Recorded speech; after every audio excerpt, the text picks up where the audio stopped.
A point cloud is a 3D description of data, measured by laser scanning devices, which can be used within the building industry as a method to capture the existing state of a building. Point cloud data can then be used in Revit to author a building information model to represent existing building geometry, which is normally the starting point in renovation projects.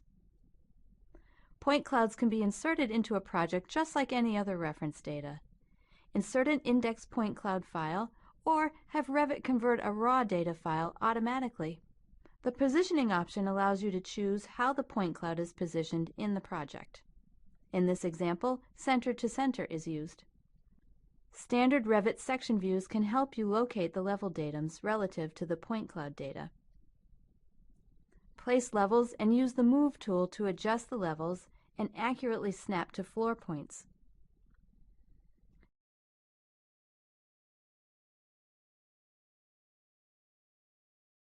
Generating a 3D view from a floor plan view allows you to isolate a particular region of the cloud and get a clear understanding of the constraints of an individual floor.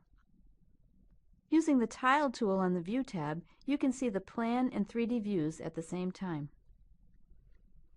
By applying shape recognition technology to the point cloud data, Revit can detect planes at right angles to the current view.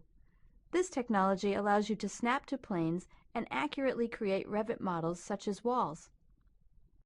Revit detects geometry from the point cloud, allowing you to add building elements.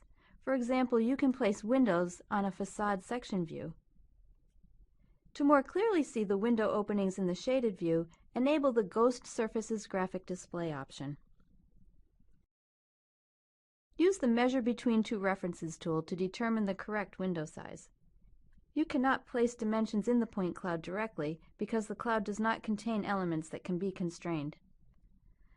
Select the window type and place windows using the point cloud as a reference. The ability to use point cloud data in your design workflow allows you to author as-built models, which is a crucial step in remodeling and retrofit projects.